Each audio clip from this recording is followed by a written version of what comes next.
Hi guys. So இந்த வீடியோவில் நம்ம பார்க்க போகிறது பிஎஸ்சி ஸ்டாட்டிஸ்டிக்ஸ் அப்படின்ற கோர்ஸை பற்றி தான்.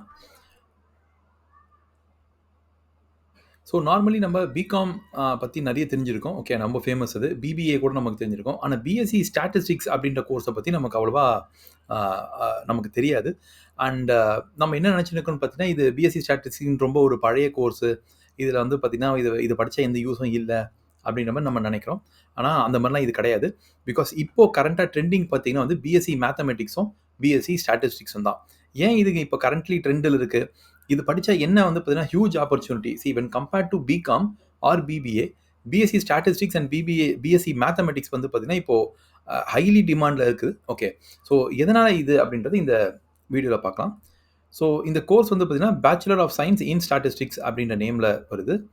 இதோட ஃபோக்கஸ் மெயினாக என்னென்னு பார்த்தீங்கன்னா, ஸ்டாட்டிஸ்டிக்ஸ் அப்படின்றது நீங்கள் 11லேயோ இல்லை 12லேயோ ஒரு சப்ஜெக்டாக படிச்சிருப்பீங்க, இல்லை ஒரு 2-3 சாப்டராக படிச்சிருப்பீங்க. ஆனால் இது வந்து ஒரு 3 இயர் ஃபுல் கோர்ஸாகவே வந்து பார்த்தீங்கன்னா ஸ்டாட்டிஸ்டிக்ஸ் வந்து இருக்குது. ஸோ ஸ்டாட்டிஸ்டிக்ஸில் நம்ம என்ன பண்ணுறோம் அப்படின்னு பார்த்தீங்கன்னா, ஒரு டேட்டா அப்படின்றது இருக்குது. ஓகேங்களா? ஃபார் எக்ஸாம்பிள் வந்து இப்போது உங்கள் ஸ்கூலில் இருக்கிறாங்க. ஸ்கூலில் வந்து ஒரு 12த்தில் பார்த்தீங்கன்னா கிட்டத்தட்ட ஒரு 200 பசங்க இருக்காங்கன்னு எடுத்துக்கலாம். ஸோ இந்த 200 பசங்களில் ஓகே, இந்த 200 ஸ்டூடெண்ட்ஸில் இவங்க யார் எவ்வளோ மார்க் எடுத்திருக்கா, ஓகே, எவ்வளோ பேர் வந்து ஜஸ்ட் பாஸ் ஆகுறாங்க, ஓகே, ஜஸ்ட் ஒரு 40 இல்லாட்டி ஒரு ஒரு ஒரு 40, 41, 42 எவ்வளோ பேர் ஜஸ்ட் பாஸ் ஆகிறாங்க, யார் வந்து பார்டரில் ஃபெயில் ஆகிறாங்க. ஓகே, ஃபார் எக்ஸாம்பிள் ஒரு 37, 38, 39 அப்படின்ற மாதிரி பார்டரில் வந்து எத்தனை ஸ்டூடெண்ட்ஸ் ஃபெயில் ஆகுறாங்க, இல்லை எத்தனை பேர் வந்து பார்த்தீங்கன்னா சென்டம் எடுக்கிறாங்க, ஓகே, எத்தனை பேர் வந்து 90s மார்க்கில் இருக்கான்றது எல்லாமே நம்ம ஸ்டாட்டிஸ்டிக்ஸ் வச்சு நம்ம ஈஸியாக கண்டுபிடிக்கலாம். ஃபார் எக்ஸாம்பிள் ஒரு பெரிய ஸ்கூலுக்கு எடுத்துக்கலாம். ஓகேங்களா? அங்கே வந்து பார்த்தீங்கன்னா கிட்டத்தட்ட 12த்தில் மட்டுமே அவங்க வந்து ஒரு 500 பசங்க இருக்காங்க அப்படின்றத எடுத்துக்கலாம். ஓகே, யூசுவலி இருக்க மாட்டாங்க. அது மாதிரி எடுத்துக்கலாம். ஸோ 500 பசங்களையுமே எந்த கிளாஸில், ஓகே, எந்த செக்ஷனில் யார் நல்லா படிக்கிறாங்க அப்படின்றது நம்ம ஈஸியாகவே நம்ம டேட்டா வச்சே நம்ம கண்டுபிடிச்சிடலாம். எந்த பசங்க எந்த சப்ஜெக்ட்ஸில் நல்லா படிக்கிறாங்க, எந்த டீச்சர் வந்து டீச் பண்ணியிருக்காங்க அப்படின்றது எல்லாமே அவங்க மார்க்கை வச்சுமே, அவங்க பர்ஃபார்மன்ஸ் வச்சுமே நம்ம ஈஸியாக அனலைஸ் பண்ணி நம்ம ஜஸ்ட் ஒரு கம்ப்யூட்டர் ஸ்டாட்டிஸ்டிக்ஸில் நம்ம போட்டாலே நம்ம ஈஸியாக கண்டுபிடிச்சி அதை எடுத்துடலாம். ஓகேங்களா? ஸோ இதுதான் வந்து ஸ்டாட்டிஸ்டிக்ஸோட பவர். ஓகே, இன்றைக்கி பார்த்தீங்கன்னா வேர்ல்டில் இந்த டேட்டா அவைலபிலிட்டி ரொம்ப ஈஸி ஆகிடுச்சு. அதாவது கிட்டத்தட்ட நீங்கள் வந்து ஒரு ஒரு 500 ஸ்டூடெண்ட் இல்லை, ஒரு 10,000 ஸ்டூடெண்ட் இல்லாட்டி 1,00,000 ஸ்டூடெண்ட்டோட டேட்டாவை கூட நம்ம வச்சு அனலைஸ் வந்து ஈஸியாக பண்ணிடலாம். ஓகேங்களா? ஸோ ஒரு 100 ஸ்கூல் இருக்குன்னா 100 ஸ்கூலில் எந்த ஸ்கூலில் நல்லா டீச் பண்ணுறாங்கன்றதை நம்ம கண்டுபிடிக்கலாம். எந்த ஃபேக்கல்ட்டி நல்லா டீச் பண்ணுறாங்க கண்டுபிடிக்கலாம். எந்த ஸ்டூடெண்ட்ஸ் வந்து பார்டரில் இருக்காங்க, அவங்களுக்கு எப்படி ட்ரைனிங் பண்ணால் பெட்டர் ஆவாங்கன்றது நம்ம எல்லாமே ஸ்டாட்டிஸ்டிக்ஸ் வச்சே நம்ம வந்து கண்டுபிடிக்கலாம். ஓகேங்களா? ஸோ ஸ்டாட்டிஸ்டிக்ஸ் அப்படின்றது பார்த்தீங்கன்னா எல்லா இடத்துலையுமே இப்போ வந்து வந்துடுச்சு. ஓகே, ஃபார் எக்ஸாம்பிள் யூடியூப் எடுத்துக்கோங்க, இன்ஸ்டாகிராம், லிங்க்டின், ட்விட்டர், இது எல்லாமே ஸ்டாட்டிஸ்டிக்ஸ் வச்சு தான் இந்த சாஃப்ட்வேர்ஸே ரன் ஆகுது. ஓகே, ஸோ உங்களுக்கு ஒரு யூடியூப்பில் வந்து பார்த்தீங்கன்னா ஃபார் எக்ஸாம்பிள் இந்த வீடியோவே உங்களோட போஸ்ட்டில் வருது, ஓகே, உங்களோட ஃபீடில் வருது அப்படின்னா என்ன காரணம்னா, நீங்கள் அதிகமாக பிகாம் சம்மந்தப்பட்ட வீடியோஸ் சர்ச் பண்ணியிருக்கீங்க, இல்லை வாவ் அகாடமிக்ஸ் வீடியோஸ்க்குள்ளே நீங்கள் சர்ச் பண்ணியிருக்கீங்க, ஒரு சிலவுக்கு வீடியோஸ் சர்ச் பண்ணியிருக்கீங்க அப்படின்னா, இது யூடியூப் என்ன பண்ணும், ஸ்டாட்டிஸ்டிக்கல் டேட்டாவை எடுத்து, ஓகே, யாரெல்லாம் இந்த பிகாம் பற்றி இப்போ அதிகமாக தேடுறாங்களோ அந்த ஸ்டூடெண்ட்டுக்கு மட்டும்தான் இந்த வீடியோவே அதை வந்து அனுப்பும். ஓகேங்களா? ஸோ நீ இந்த வீடியோ பார்க்குறீங்கன்னா கட்டாயமாக உங்கள் ஏஜ் குரூப் வந்து பார்த்தீங்கன்னா என்னால் கரெக்டாக சொல்ல முடியும். நீங்கள் வந்து இதர் நீங்கள் வந்து 11th 12th, ஓகே, அது நீங்கள் படிச்சுன்னு இருக்கீங்க, இல்லை முடிக்கிற தருவாயில் இருக்கிறீங்க, இல்லை நீங்கள் காலேஜுக்கு அப்ளிகேஷன் போடுற தருவாயில் இருக்கிறீங்க அப்படின்ற மாதிரி ஒரு கேட்டகரி இருக்காங்க. இன்னொரு கேட்டகரி பார்த்தீங்கன்னா, ஸோ இந்த வீடியோ பார்க்குற ஒரு கேட்டகரி வந்து இப்போது ஒரு 18, ஓகே, 17, 18, 19 அந்த ஏஜ் குரூப்பில் இருக்க ஆளாக தான் நீங்கள் இருப்பீங்க. ஓகே, இல்லை அப்படின்னு பார்த்தீங்கன்னா நீங்கள் வந்து ஒரு 50 அந்த ரேஞ்சில் இருக்கிற ஒரு குரூப்பாக இருப்பீங்க. ஏன்னா அது பேரண்ட்டு. ஓகேங்களா? ஸோ பேரண்ட்டும் இந்த வீடியோவை பார்ப்பாங்க. ஸோ நீங்கள் இந்த வீடியோ பார்க்குறத வச்சு நான் உங்களை ஈஸியாக உங்கள் ஏஜ் என்னன்னு நான் சொல்லிட முடியும். ஓகே, இதர் நீங்கள் வந்து 18ல் இருக்கிறீங்க, இல்லைனா 50ல் இருக்கிறீங்க. மற்றபடி இந்த வீடியோ வேறு யாரும் பார்க்க மாட்டாங்க. ஸோ இந்த ஆளுங்களுக்கு தான் கரெக்டாக இந்த வீடியோவை அனுப்புனா தான் அவங்க இந்த வீடியோ கிளிக் பண்ணி, ஓகே, தம்ப்நெயிலை கிளிக் பண்ணி இந்த வீடியோவை பார்ப்பாங்க. ஸோ இந்த வீடியோவை நீங்கள் பார்க்கணுன்னா கூட எது ரொம்ப முக்கியம்னா ஸ்டாட்டிஸ்டிக்ஸ். ஓகே, ஸோ ஸ்டாட்டிஸ்டிக்ஸ்ன்றது இப்போ எல்லா இடத்துலையுமே வந்துடுச்சு. இது ஒரு ஹைலி டிமாண்டட் கோர்ஸாகவும் ஆயிடுச்சு. ஓகே, ஸோ இந்த கோர்ஸை வச்சு என்ன பண்ணலாம் அப்படின்னு பார்த்தீங்கன்னா, நீங்கள் ஸ்டாட்டிஸ்டிஷியன் ஆகலாம், டேட்டா அனலிஸ்ட் ஆகலாம், ஓகே, இல்லாட்டி எம்எஸ்சி மேத்தமெட்டிக்ஸ் நீங்கள் படிக்க போகலாம், இல்லை ஸ்டாட்டிஸ்டிக்ஸை வச்சு எக்கனாமிக்ஸில் என்ன பண்ணுறதுன்னு பார்க்கலாம், இல்லை ஸ்டாட்டிஸ்டிக்ஸை வச்சு இன்சூரன்ஸ் என்ன பண்ணலாம் அப்படின்றத நீங்கள் பார்க்கலாம். ஸோ ஸ்டாட்டிஸ்டிக்ஸை பொறுத்த வரைக்கும் வந்து பார்த்தீங்கன்னா இது வந்து ஒரு பேசிக்கான ஒரு கான்செப்ட். ஓகேங்களா? இதை நீங்கள் பல இடங்களில் அப்ளை பண்ணலாம். ஓகேங்களா? இதில வந்து பல இடங்கள்ல அப்ளை பண்ணலாம். ஓகே. இது நீங்க வந்து இன்ஜினியரிங்ல பண்ணலாம், ஆ எக்கனாமிக்ஸ்ல பண்ணலாம், காமர்ஸ்ல பண்ணலாம், ஓகே எடுகேஷனுக்கு பண்ணலாம், இன்சூரன்ஸ்ல பண்ணலாம், பேங்கிங்ல பண்ணலாம். ஸோ எல்லா செக்டர்லயுமே வந்து பார்த்தீங்கன்னா, நீங்க ஸ்டாட்டிஸ்டிக்க நீங்க அப்ளை பண்ணலாம். ஓகே. அப்பன்னா இதுக்கு வந்து ஹியூஜ் ஜாப் ஆப்பர்ச்சுனிட்டி இருக்கு. பிகாம விட இது ஒரு பெட்டர் கோர்ஸ். ஓகே. ஸோ உங்களுக்கு மேத்ஸ் பிடிக்கும், உங்களுக்கு ஸ்டாட்டிஸ்டிக்ஸ் பிடிக்கும் அப்புட்னா, இது ஒரு எக்ஸலன்ட்டான கோர்ஸ். ஓகே. அதுவும் இல்லாம இதுக்கு அவ்வளவா மார்க்கெட்ல டிமாண்டுன்றது காலேஜுங்கள்ல வந்து பார்த்தீங்கன்னா, ஸ்டூடண்ட்ஸ் யாருமே இத அவ்வளவா ப்ரிஃபர் பண்ணி எடுக்கிறதில்ல. ஏன்னா, அவங்களுக்கு இத பத்தி பெருசா தெரியுதில்ல. திரும்பியும் எல்லாருமே வந்து போய் பத்தி ஜாயின் பண்ற கோர்ஸ் பார்த்தீங்கன்னா, பிகாமா தான் இருக்கும். ஓகே. பிகாமா படிக்கிறத விட ஜாப் ஆப்பர்ச்சுனிட்டி எங்க அதிகமா இருக்குன்னா, பிஎஸ்சி ஸ்டாட்டிஸ்டிக்ஸ்ல தான் அதிகமா இருக்கு. ஓகேங்களா? ஸோ இது என்ட்ரி ஆகுறதுக்கு என்ன முக்கியமா தேவைன்னு பார்த்தீங்கன்னா, நீங்க 12த் ஸ்டாண்டர்ட்க்கு பாஸ் பண்ணியிருக்கணும். நீங்க ஏதோ ஒரு மேத்ஸ் எடுத்துக்கணும். ஒண்ணு ஜெனரல் மேத்ஸோ, பிசினஸ் மேத்தமேட்டிக்ஸோ ஏதோ ஒண்ணு நீங்க கன்ஃபார்ம்டா எடுத்துக்கணும். அப்படி இருந்தா தான் நீங்க இந்த கோர்ஸ்க்கு நீங்க அப்ளை பண்ணலாம். ஓகேங்களா? ஸோ இது பிஎஸ்சி ஸ்டாட்டிஸ்டிக்ஸ்னு பார்த்தீங்கன்னா வந்து உங்களுக்கு மத்த பிகாம், பிபிஏ ஓகே இல்ல பிஎஸ்சி சப்ஜெக்ட்ஸ் மாரி தான். ஸோ இதில உங்களுக்கு 6 சப்ஜெக்ட்ஸ் 6 செமஸ்டர்ஸ் வரும். ஓகே. அண்ட் 5 சப்ஜெக்ட் தான் வரும். சாரி தப்பா இங்க குடுத்துருக்கோம். ஓகே. 5 சப்ஜெக்ட்ஸ் வரும். ஸோ டோட்டலி ஒரு 30 சப்ஜெக்ட்ஸ் அப்படின்றது வரும். ஓகேங்களா? ஸோ எவ்வளோ இயர்ஸ் கம்ப்ளீட் ஆகும்? இது எவ்வளோ இயர்ஸ்ல கம்ப்ளீட் பண்ண முடியும்னா, இது திரும்பவும் இது நார்மல் பிகாம், பிபிஏ மாரி தான் 3 இயர்ஸ் தான். பாஸ் ரேட் அந்தந்த காலேஜ பொறுத்தும், ஓகே அதே மாரி அந்தந்த ஸ்டூடண்ட்ஸ பொறுத்தும் தான். இது நம்ம கரெக்ட்டா வந்து இவ்வளோ பேர் பாஸ் பண்ணுவோம்னு நம்ம சொல்ல முடியாது. பட் பாஸ் பெர்சன்டேஜ்ன்றது யூசுவலி 70 to 80%லாம் கிளியர் பண்ணுவாங்க. ஃபீஸும் இது வந்து பார்த்தீங்கன்னா, இது காலேஜ் டிபெண்டன்ட். ஸோ நீங்க கவர்மெண்ட் எய்டட் காலேஜ்ல போனீங்கன்னா, உங்களுக்கு 5000 இருந்தும், இல்ல நீங்க ஒரு பிரைவேட் காலேஜ்ல ஜாயின் பண்ணீங்கன்னா, உங்களுக்கு 75,000ம் ஃபீஸ் வரும். இதுல பிராக்டிகல் ட்ரெய்னிங் இருக்கா அப்படின்னு பார்த்தீங்கன்னா, இல்ல. இதுல வந்து பார்த்தீங்கன்னா, ப்ராஜெக்ட் இருக்கு, இன்டர்ன்ஷிப் இருக்கு. ஸோ இந்த 2 விஷயமும் இதுல இருக்கு. ஸோ உங்களுக்கு இந்த கோர்ஸ முடிச்ச பிறகு என்ன ஜாப் கிடைக்கும் அப்படின்னு பார்த்தீங்கன்னா, உங்களுக்கு எல்லாமே அனலிஸ்ட் ஜாப் தான் கிடைக்கும். டேட்டா அனலிஸ்ட், பிசினஸ் அனலிஸ்ட், இல்ல data scientist, statistician, research analyst, research assistant, actuarial analyst, இல்ல ஃபினான்ஷியல் அனலிஸ்ட். ஆக்சுரியல் அப்படின்றது பார்த்தீங்கன்னா, இன்சூரன்ஸுக்கு அனலைஸ் பண்ணுவாங்க. இன்சூரன்ஸ் அனலிஸ்ட் அவங்க. Market research analyst. ஸோ நீங்க மார்க்கெட்டிங்குள்ளயும் நீங்க போலாம். இல்ல ரிஸ்க் அனலிஸ்ட். ஓகே. ஸோ இதுவும் ஃபினான்ஸ் பேஸ்டு ஜாப், இல்ல அக்கவுண்டிங் பேஸ்டு ஜாப் இது. எக்கனாமெட்ரிஷியன். ஸோ எக்கனாமிக்ஸுக்கு நீங்க ஸ்டாட்டிஸ்டிக்ஸ் போடுறீங்க அப்படின்னா, அது வந்து எக்கனாமெட்ரிஷியன். இல்ல பேங்க் ஆஃபீஸராவும் ஆகலாம். ஸோ உங்களுக்கு இதில கவர்மெண்ட் ஜாப்ஸும் கிடைக்கும். ஏன்னா, பேங்க்லயும் கவர்மெண்ட் ஆர்கனைசேஷன்ஸ்லயுமே ஸ்டாட்டிஸ்டிக்ஸோட யூசேஜ் இருக்கு. ஓகேங்களா? இது தவிர்த்து நீங்க இன்சூரன்ஸுக்கு வந்து இன்சூரன்ஸ் கம்பெனிலும் நீங்க ஒர்க் பண்ணலாம். லாஸ்ட்டா நீங்க லெக்சரர் அண்ட் புரொஃபஸராவும் நீங்க ஆகலாம். ஓகேங்களா? ஸோ உங்களுக்கு வைடு ஸ்கோப் உங்களுக்கு இதில ஜாப்ஸ் இருக்கு. அதுலயும் இதில முக்கியமான விஷயம் என்னன்னா, இதில எப்பவுமே ஜாப் அவைலபிலிட்டி இருக்கு. ஓகே. எப்பவுமே இருந்திருக்கு இதில. இப்போ லேட்டஸ்ட்டா லாஸ்ட் ஒரு ஒரு 10 இயர்ஸ்ல வந்து பார்த்தீங்கன்னா, இந்த data analyst, business analyst, data scientist அப்படின்ற இந்த ஜாப்ஸ் வந்து பார்த்தீங்கன்னா, இப்போ ரொம்ப ஃபேமஸ் ஆயிடுச்சு. ஓகேங்களா? ஸோ நீங்க படிச்சு முடிச்சீங்க, நல்ல மார்க் இருக்கு, உங்களுக்கு நல்ல சப்ஜெக்ட் நாலேட்ஜ் இருக்கு அப்படின்னா, உங்களுக்கு இமிடியேட்டா ஜாப் கிடைக்கிறதுக்கு நெறைய சான்சஸ் இருக்கு. ஓகே. ஸோ நம்ம இப்ப பார்க்க போறது சப்ஜெக்ட்ஸ பத்தி. ஸோ பிஎஸ்சி ஸ்டாட்டிஸ்டிக்ஸ்ல என்னென்ன சப்ஜெக்ட்ஸ் இருக்குன்னு பார்க்கலாம். ஸோ இது வந்து பார்த்தீங்கன்னா, மெட்ராஸ் யூனிவர்சிட்டியோட சிலபஸ். ஓகே. அகாடமிக் இயர் 2023, 24 ஓட சிலபஸ். ஓகே. ஸோ இது ஒரு யூனிவர்சிட்டிக்கும் இது சேஞ்ச் ஆகும். ஸோ அழகப்பா யூனிவர்சிட்டிக்கோ, இல்ல காமராஜர் யூனிவர்சிட்டிக்கோ, இல்ல பாரதிதாசன் யூனிவர்சிட்டிக்கோ, அங்க ஸ்டாட்டிஸ்டிக்ஸ் டிபார்ட்மெண்ட் இருந்ததுன்னா, அங்க இருக்க சப்ஜெக்ட்ஸும் நாங்க இப்போ சொல்ற சப்ஜெக்ட்டும் டிஃபர் கட்டாயமா ஆகும். ஓகே. ஒரு சிலது தான் சேஞ்சஸும். மேஜர் சப்ஜெக்ட்லாம் பெரிய சேஞ்சஸ் இருக்காது. ஓகேங்களா? ஸோ என்னென்ன சப்ஜெக்ட்ஸ் இருக்குன்னு பார்க்கலாம். மொத்தம் இருக்க 6 செமஸ்டர்ஸ்லயும்.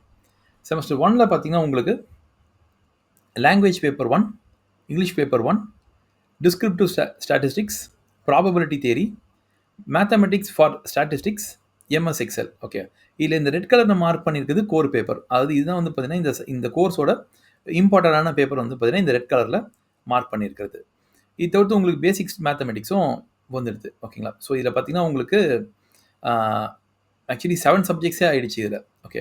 ஸோ செமஸ்டர் 2ல பார்க்கலாம். Language 2, English 2, distribution theory, calculator based practical 1, matrix and linear algebra, MS power point. So இந்த சப்ஜெக்ட்ஸ் தான் இதில் உங்களுக்கு வருது.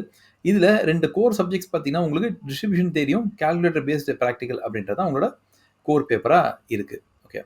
இது தவிர்த்து உங்களுக்கு நியூமெரிக்கல் மெத்தட்ஸ் அப்படின்ற ஒரு சப்ஜெக்ட்டும் இருக்கு. ஓகே. ஸோ இந்த லாஸ்ட் இருக்க 3மே வந்து பார்த்தீங்கன்னா, உங்களுக்கு அலைடு சப்ஜெக்ட்டா இருக்கும். ஸோ உங்களுக்கு இதில வெயிட்டேஜ் கம்மியா இருக்கும். வெயிட்டேஜ் எது அதில அதிகமா இருக்கும்னு பார்த்தீங்கன்னா, இந்த ரெட் கலர் சப்ஜெக்ட்ஸ்க்கு தான் உங்களுக்கு வெயிட்டேஜ் அதிகமா இருக்கும். ஓகே. ஸோ செமஸ்டர் 3ல பார்க்கலாம் என்னென்ன சப்ஜெக்ட்ஸ் இருக்குன்னு. So language 3, English 3, estimation theory, sampling techniques, real analysis, entrepreneurial concepts அப்படின்ற சப்ஜெக்ட்ஸ்லாம் உங்களுக்கு செமஸ்டர் 3ல வருது. இது தவிர்த்து இண்டெக்ஸ் நம்பர்ஸ் அண்ட் டைம் சீரிஸும் வருது. செமஸ்டர் 4ல பார்த்தீங்கன்னா language 4, English 4, testing of statistical hypothesis, calculator based practical 2, economics and official statistics, database management system அப்படின்ற சப்ஜெக்ட்ஸ் தான் இதில் வருது. ஸோ உங்களுக்கு இந்த கோர்ஸில் பார்த்தீங்கன்னா கொஞ்சம் மிக்ஸ் பண்ணியும் கொடுத்துருக்காங்க. ஃபார் எக்ஸாம்பிள் வெறும் ஸ்டாட்டிஸ்டிக்ஸ் மேக்ஸ் மட்டுமே இல்லாமல் கொஞ்சம் உங்களுக்கு வந்து பார்த்தீங்கன்னா ரியல் லைஃப் கான்செப்ட்ஸுக்கும் கொஞ்சம் யூஸ் பண்ணுறாங்க. ஃபார் எக்ஸாம்பிள் நீங்கள் இங்கே பாருங்கள், ஃபஸ்ட்டு செமஸ்டர்லையும் செகண்ட் செமஸ்டர்லையும் ஸோ உங்களுக்கு எம்எஸ் எக்ஸல் பற்றியும் உங்களுக்கு தெரிஞ்சுன்றதுக்காக அதுக்கும் வந்து ஒரு ஒரு ஒரு சப்ஜெக்டாக வச்சுருக்காங்க. ஏன்னா வெறும் நீங்கள் மேக்ஸு ஸ்டாட்டிஸ்டிக்ஸ் மட்டும் படித்தா யூஸ் இல்லை. அது எப்படி எம்எஸ் எக்ஸலில் அப்ளை பண்ணுன்றதும் உங்களுக்கு இங்கே டீச் பண்ணுறாங்க. இங்கே உங்களுக்கு பவர் பாயிண்ட் ப்ரெசன்டேஷன் எப்படி கிரியேட் பண்ணுறதும் டீச் பண்ணுறாங்க. ஸோ உங்களுக்கு இதை கோர் மேத்தமெட்டிக்ஸ் ஸ்டாட்டிஸ்டிக்ஸ் படிக்கிறத தவிர்த்து இது எங்கே யூஸ் பண்ணலான்றதும் உங்களுக்கு அவங்க சொல்கிறாங்க. அதே மாதிரி செமஸ்டர் 3ல பாருங்கள், உங்களுக்கு இங்கே ஆண்டர்பிரினியரல் கான்செப்ட். ஸோ இந்த ஸ்டாட்டிஸ்டிக்ஸை வச்சு எப்படி பிஸ்னஸ் நடத்துகிறாங்க, ஓகே எப்படி பிஸ்னஸ்மேனுக்கு ஹெல்ப் பண்ணலாம் அப்படின்றதெல்லாம் வந்து உங்களுக்கு இந்த சப்ஜெக்டில் டீச் பண்ணுவாங்க. அதே மாதிரி செமஸ்டர் 4ல பாருங்கள், உங்களுக்கு டேட்டா பேஸ் மேனேஜ்மெண்ட் சிஸ்டம்ன்ற சப்ஜெக்டும் உங்களுக்கு இருக்குது. ஸோ உங்களுக்கு டேட்டா பேஸில் வந்து எப்படி டேட்டா ஸ்டோர் ஆகுது, எப்படி ரிட்ரீவ் பண்ணுறாங்க, ஸோ ஒரு கம்ப்யூட்டர் சிஸ்டமில் எப்படி வந்து ஸ்டாட்டிஸ்டிக்ஸை அப்ளை பண்ணி நம்ம டேட்டாவை வந்து கேதர் பண்ணி நம்ம அனாலிசிஸ் பண்ணலான்றதும் இதில் உங்களுக்கு டீச் பண்ணுறாங்க. ஸோ இது ஓரளவுக்கு ப்ராக்டிக்கல் கோர்ஸ் மாதிரியும் தெரியுது. ஓகேங்களா, வெறும் நம்ம படித்தோம் புக்கு நாலேஜ் மட்டுமே இல்லாமல் அதை அப்ளிகேஷன் நாலேஜுக்கும் அவங்க கொண்டு போகிறாங்க. ஸோ செமஸ்டர் 5 பார்க்கலாம். 5ல் வந்து உங்களுக்கு design and analysis of experiment, regression analysis, calculator based practical 3, project with viva voce. Okay, so இது எல்லாமே இருக்குது. இது எல்லாமே கோர் சப்ஜெக்ட்ஸ் மாதிரி தான் இருக்குங்க. இது வந்து அப்ளைடு ஸ்டாட்டிஸ்டிக்ஸ். ஸோ இந்த ஸ்டாட்டிஸ்டிக்ஸை எங்கெங்கெல்லாம் நீங்கள் அப்ளை பண்ணி நீங்கள் டேட்டா அனலைஸ் பண்ணலாம் அப்படின்ற ஒரு சப்ஜெக்ட்டும் கொடுத்துருக்காங்க. ஸோ இது ஓரளவுக்கு ப்ராக்டிக்கலாக இருக்கிற மாதிரி இருக்குது. வேல்யூ எடிகேஷன், இது அவ்வளோ பெரிய சப்ஜெக்ட் ஒன்றும் இல்லை. இது கட்டாயமாக கிரெடிட்டு இல்லாட்டி அதோட இம்பார்ட்டன்ஸ் பார்த்தீங்கன்னா கம்மியாக தான் இருக்கும். இது தவிர்த்து உங்களை ஒரு இன்டர்ன்ஷிப், இண்டஸ்ட்ரியல் விசிட் இல்லை ஃபீல்டு விசிட், ஓகே வேறு எதுவும் ஒரு கம்பெனிக்கு கூட்டின்னு போவாங்க, உங்களுக்கு அங்கே எக்ஸ்பிளைன் பண்ணுவாங்க எப்படி இருக்குன்னு. ஸோ உங்களுக்கு இன்டர்ன்ஷிப்பும் இருக்கலாம், இல்லாட்டி இண்டஸ்ட்ரியல் விசிட்டும் இருக்கலாம். ஸோ செமஸ்டர் 6ல் உங்களுக்கு என்ன இருக்குன்னு பார்க்கலாம். செமஸ்டர் 6ல் பார்த்தீங்கன்னா உங்களுக்கு demography, statistical quality control. So ப்ரொடக்ஷனுக்குலாம் இது ரொம்ப யூஸ்ஃபுல்லான சப்ஜெக்ட். இது டெமோகிராஃபின்றது பார்த்தீங்கன்னா உங்களுக்கு தமிழ்நாட்டில் எவ்வளோ பேர் இருக்காங்க, எவ்வளோ பேர் படிச்சிருக்காங்க, எத்தனை மென் இருக்காங்க, எத்தனை உமன் இருக்காங்க, உமனில் எத்தனை பேர் படிச்சிருக்காங்க, உமனில் எத்தனை பேர் படிச்சுட்டு வேலைக்கு போகிறாங்க, உமனில் எத்தனை பேர் படிச்சுட்டு வேலைக்கு போய் எவ்வளோ ரூபா சம்பாதிக்கிறாங்க. ஸோ இவ்வளோ இந்த அளவுக்கு நீங்கள் டீட்டெயிலாக அனாலிசிஸ் பண்ணுறதுக்கு டெமோகிராஃபின்றது உங்களுக்கு ரொம்ப தேவையாக இருக்கும். அதுக்கப்புறம் கால்குலேட்டர் பேஸ்டு 4 அப்படின்னு சொல்லிட்டு ஒரு சப்ஜெக்டும் இருக்குது. சர்வைவல் அனாலிசிஸ், எனக்கு தெரிஞ்சு இது இன்சூரன்ஸுக்கு யூஸ் ஆகும்னு நினைக்கிறேன் இந்த சப்ஜெக்ட்டு. ஓகே, ஸோ உங்களுக்கு இதில் நிறைய யூஸ்ஃபுல்லான சப்ஜெக்ட்ஸ் இருக்குது. ஆக்சுவல் ஸ்டாட்டிஸ்டிக்ஸ், இது கம்ப்ளீட்லி இன்சூரன்ஸை பேஸ் பண்ண ஸ்டாட்டிஸ்டிக்ஸும் இருக்குது. Okay, 6 programming. ஸோ நீங்கள் படித்த இந்த எல்லா ஸ்டாட்டிஸ்டிக்ஸும் எப்படி ஒரு ஒரு ஒரு ஸ்டாட்டிஸ்டிக்கல் சாஃப்ட்வேருக்குள்ளே யூஸ் பண்ணலாம் அப்படின்றது தான் 6 ப்ரோக்ராமிங். ஸோ 6 ப்ரோக்ராமிங் வந்து ஸ்டாட்டிஸ்டிக்கல் சாஃப்ட்வேர். ஓகேங்களா, ஸோ இது ரொம்ப ஒரு யூஸ்ஃபுல்லாக கோர்ஸான இருக்குன்னு தான் நாங்கள் நினைக்கிறோம். ஓகே, ஏன்னா இதில் நிறைய ப்ராக்டிக்கல் அப்ளிகேஷன் இருக்குது. அதுவும் இல்லாமல் இதில் வந்து ஒரு நியூமெரிக்கலி இதில் அனாலிசிஸ் பண்ணுறதுக்கும் நிறைய விஷயம் இருக்க மாதிரி தான் எங்களுக்கு தோணுது. ஓகேங்களா, ஸோ நீங்கள் பிஎஸ்சி முடிச்சுட்டு என்ன படிக்கலாம் அப்படின்னு பார்த்தீங்கன்னா, நீங்கள் அனாலிட்டிக்ஸ் டேட்டா சயின்ஸ் கோர்ஸ் நீங்கள் எடுத்து படிக்கலாம். ஓகே, இது நீங்கள் பிஎஸ்சி படிக்கும் போதே படிக்கலாம். ஸோ நீங்கள் PG diploma in data analytics, PG diploma in big data, certification business analytics, okay SAS, SQL, R, Python அப்படின்ற மாதிரியான சாஃப்ட்வேர் சர்டிஃபிகேஷன்ஸ். ஃபினான்ஸில் இல்லை நான் ஸ்டாட்டிஸ்டிக்ஸ் படித்து ஃபினான்ஸ் ஜாப் உள்ள போகணும்னு நினச்சிங்கன்னா எம்எஸ்சி இன் ஆக்சுவல் சயின்ஸ், இதோட ஹையர் டிகிரி. ஆக்சுவல் சர்டிஃபிகேஷன்ஸ் எப்படி வந்து உங்களுக்கு சிஏ இருக்கோ, சிஏ வந்து பார்த்தீங்கன்னா அக்கௌண்டிங் ஆடிட்டிங்க்கு, அது மாதிரி ஆக்சுவல் சர்டிஃபிகேஷன்றது பார்த்தீங்கன்னா இன்சூரன்ஸுக்கு ஸ்டாட்டிஸ்டிக்ஸ் போடுறதுக்குன்னு தனியாக கோர்சஸ் இருக்குது, அதுவும் நீங்கள் எடுத்து படிக்கலாம். ஓகே, இல்லை சிஎஃப்ஏ சார்ட்டர்டு ஃபைனான்ஷியல் அனலிஸ்ட் படிக்கலாம், ஃபினான்ஷியல் ரிஸ்க் மேனேஜர் படிக்கலாம். இந்த கோர்ஸ்லாம் வந்து பார்த்தீங்கன்னா உங்களால் ஈஸியாக கம்ப்ளீட் பண்ண முடியும். நீங்கள் ஸ்டாட்டிஸ்டிக்ஸ்லாம் படிச்சிங்கன்னா உங்களால் கம்ப்ளீட் பண்ணுறது முடியும். ஆக்சுவலி ஃபினான்ஷியல் ரிஸ்க் மேனேஜர் நீங்கள் ஈஸியாகவே கம்ப்ளீட் பண்ணலாம் நீங்கள் பிஎஸ்சி ஸ்டாட்டிஸ்டிக்ஸ் வச்சு. ஓகே, இல்லை நீங்கள் எம்பிஏ கூட போகலாம், இன் ஃபினான்ஸ் அனாலிட்டிக்ஸும் போகலாம். ஓகே, இது தவிர்த்து நீங்கள் அகாடமிக்காக இல்லை நான் வந்து டீச்சராக ப்ரொஃபஸராக போகிறேன்னா நீங்கள் அதுவும் ட்ரை பண்ணலாம். எம்எஸ்சி இன் ஸ்டாட்டிஸ்டிக்ஸ் படிக்கலாம், MSc in applied statistics, MSc in econometrics. So எக்கனாமிக்ஸும் ஸ்டாட்டிஸ்டிக்ஸும் எப்படி கம்பைன் ஆகுதுன்றதை படிக்கலாம். இல்லை MSc in biostatistics. Okay, பயாலஜியும் ஸ்டாட்டிஸ்டிக்ஸும் எப்படி கம்பைன் ஆகுதுன்னு படிக்கலாம். மேத்தமெட்டிக்கல் எக்கனாமிக்ஸ் இதை பற்றி எனக்கு அவ்வளோவா ஐடியா இல்லை. ஓகேங்களா. Operation research. ஸோ நீங்கள் கம்பெனியில் ஓகே ஃபார் எக்ஸாம்பிள் கம்பெனியில் ப்ரொடக்ஷன் எப்படி பண்ணுறாங்க, எந்த மிஷின் எப்படி ஆப்ரேட் ஆகுது, எந்த மிஷின் எவ்வளோ ஆப்ரேட் பண்ணணும் அப்படின்றதெல்லாம் இந்த ஆப்ரேஷன் ரிசர்ச்சில் இருக்கும். பிஹெச்டியே நீங்கள் பண்ணலாம். ஓகே, நீங்கள் பிஎஸ்சி முடித்த பிறகு எம்எஸ்சி முடித்து நீங்கள் பிஹெச்டியே நீங்கள் இதில் பண்ணலாம். ஓகே, ஸோ இதை வந்து நீங்கள் காம்படேட்டிவ் எக்ஸாமுக்கு நீங்கள் போனீங்கன்னா ஈஸியாக கிராக் பண்ணுவீங்க. ஓகே, ஃபார் எக்ஸாம்பிள் நீங்கள் யூபிஎஸ்சி போகிறீங்க ஐஏஎஸ் எக்ஸாமுக்கு, இல்லை நீங்கள் நெட்டு ஜேஆர்எஃப் போகிறீங்க, இல்லை நீங்கள் டிஎன்பிசி தமிழ்நாடு எக்ஸாம் எழுதுறீங்க. இது எந்த எக்ஸாம் இருந்தாலும் நீங்கள் ஈஸியாக கிராக் பண்ணிடலாம். ஏன்னா இந்த எல்லா எக்ஸாமுமே ஸ்டாட்டிஸ்டிக்ஸ் பேஸ் பண்ணினா எக்ஸாம். ஓகேங்களா. ஸோ கிட்டத்தட்ட வந்து ஒரு 50% ஆஃப் மார்க் வந்து ஸ்டாட்டிஸ்டிக்ஸுக்கு இருக்கும். கொஞ்சம் மார்க் இங்கிலீஷ் இருக்கும், கொஞ்சம் மார்க் வந்து பார்த்தீங்கன்னா உங்களுக்கு ஜென்ரல் கரண்ட் அஃபேர்ஸ் இருக்கும், இதெல்லாம் இருக்கும். ஆனால் உங்களால் ஓரளவுக்கு கிராக் பண்ணக்கூடிய முடிஞ்சதுக்கு உங்களுக்கு ப்ரிப்பேர் ஆகிடும். இதை வந்து நீங்கள் பேங்கிங் எக்ஸாம் எழுதுனீங்கன்னா ஈஸியாக பாஸ் பண்ணுவீங்க பிஎஸ்சி ஸ்டாட்டிஸ்டிக்ஸை வச்சுன்னு. ஓகே, ஸோ நீங்கள் எஸ்எஸ்சி, ஆர்பிஐ, ஐபிபிஎஸ் ஓகே இது மாதிரி என்ன எக்ஸாம் வேணாலும் நீங்கள் எழுதலாம் இதில். ஓகேங்களா. ஸோ ஓகே, என்ன கம்ப்யூட்டர் கோர்ஸ் நீங்கள் பண்ணலான்னு பார்க்கலாம். கம்ப்யூட்டர் கோர்ஸ் பார்த்தீங்கன்னா நீங்கள் பைத்தான் பண்ணலாம், R programming, MATLAB, SAS, SPSS இது எல்லாமே நீங்கள் பண்ணலாம். பிஎஸ்சி படிச்சுனே பண்ணலாம், இல்லை படித்து முடிச்ச பிறகும் பண்ணலாம். சாஃப்ட்வேர் பார்த்தீங்கன்னா நீங்கள் மைக்ரோசாஃப்ட் எக்ஸல், அட்வான்ஸ்டு விபிஏ பண்ணலாம், பவர் பிஐ, டேப்லோ, கூகுள் டேட்டா ஸ்டுடியோ இது எல்லாமே நீங்கள் பண்ணலாம். இது எல்லாமே பிஎஸ்சி ஸ்டாட்டிஸ்டிக்ஸோட ரொம்ப கம்பைன் ஆகக்கூடிய சப்ஜெக்ட்ஸ். ஓகேங்களா. இது தவிர்த்து data science with Python or machine learning, deep learning, data visualisation, big data, SQL for data analysis இதுவும் நீங்கள் பண்ணலாம். ஸோ இது எல்லாமே கிட்டத்தட்ட ஒரு மாதிரி மிக்ஸாக தான் இருக்கும். ஓகேங்களா. ஸோ இங்கே இருக்க கோர்ஸும் இங்கே கொடுத்துருப்போம், இங்கே இருக்கிறதும் இங்கே கொடுத்துருப்போம். ஓகே, ஸோ ஓரளவுக்கு இதுங்க எல்லாமே ஒரு சிமிலரான கோர்சஸ் தான். இது தவிர்த்து நீங்கள் சர்டிஃபிகேட் பண்ணணும் அப்படின்னு நினச்சிங்கன்னா நீங்கள் PG diploma in data analytics, certification business analytics, data science certification நீங்கள் கூகுளில், ஐபிஎம்மில், சிம்பிளி லேர்ன்லலாம் நீங்கள் பண்ணலாம். ஓகேங்களா. ஸோ எங்களை பொறுத்த வரைக்கும் பிஎஸ்சி ஸ்டாட்டிஸ்டிக்ஸ் படிக்கலாமான்னா உங்களுக்கு மேக்ஸ் ரொம்ப பிடிக்கும், உங்களுக்கு ஸ்டாட்டிஸ்டிக்ஸ் ரொம்ப பிடிக்கும் அப்படின்னா நீங்கள் கட்டாயமாக இந்த கோர்ஸை நீங்கள் எடுக்கணும். ஏன்னா இதுக்கு ஃபியூச்சர் பார்த்தீங்கன்னா ஒரு ட்ரெமண்டஸான ஃபியூச்சர். பிஏ எனக்கு தெரிஞ்சு சிஏ விட இதுக்கு ஒரு ஃபார் பெட்டர் ஃபியூச்சர் இருக்குது. சிஏ விட பெட்டர் கோர்ஸ் இது. ஏன்னா சிஏ கூட வந்து எல்லாருமே படித்து பாஸ் பண்ண முடியும். ஆனால் பிஎஸ்சி ஸ்டாட்டிஸ்டிக்ஸ்லாம் அப்படிப்பட்ட கோர்ஸ் கிடையாது. ஓகேங்களா. ஆனால் இந்த கோர்ஸை நீங்கள் பிடிச்சா மட்டும்தான் எடுக்கணும். பிடிக்காமல் நீங்கள் எடுத்தீங்கன்னா ரொம்ப கஷ்டம். ஓகே, டிகிரி கூட கிடைக்காது நமக்கு. ஏன்னா நம்ம நிறைய அரியர் வச்சிருவோம், அதுக்கப்புறம் நமக்கு வேலை கிடைக்கிறதும் கஷ்டமாயிடும். ஓகே, ஸோ உங்களுக்கு ஸ்டாட்ஸ் ரொம்ப பிடிக்கும், மேக்ஸ் நல்லா பிடிக்கும், சென்டம் அளவுக்கு நான் ஸ்கோர் பண்ணுவேன், நான் எவ்வளோ மேக்ஸ் வேணாலும் படிப்பேன்னு நீங்கள் ஃபீல் பண்ணிங்கன்னா பிஎஸ்சி ஸ்டாட்டிஸ்டிக்ஸ் ஒரு சூப்பரான கோர்ஸ். ஓகேங்களா. எனக்கு தெரிஞ்சு பிகாமை விட, பிபிஏ விட, எம்பிஏ விட, ஈவன் சிஏ விட இது ஃபார் பெட்டர் கோர்ஸ். ஓகேங்களா. ஏன்னா இது ட்ரெண்டிங் கோர்ஸ் பிஎஸ்சி தான். Okay okay guys.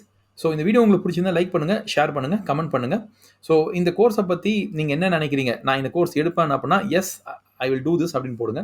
இல்லை இது எனக்கு ரொம்ப கஷ்டமாக இருக்கும்னு நினச்சிங்கன்னா okay looks like a tough course, okay இது ஒரு டஃப்பான கோர்ஸ் ஓகே அப்படின்ற மாதிரி நீங்கள் கமெண்ட் போடுங்க. Okay, thank you guys. ஸோ நம்ம நெக்ஸ்ட் வீடியோவில் மீட் பண்ணலாம்.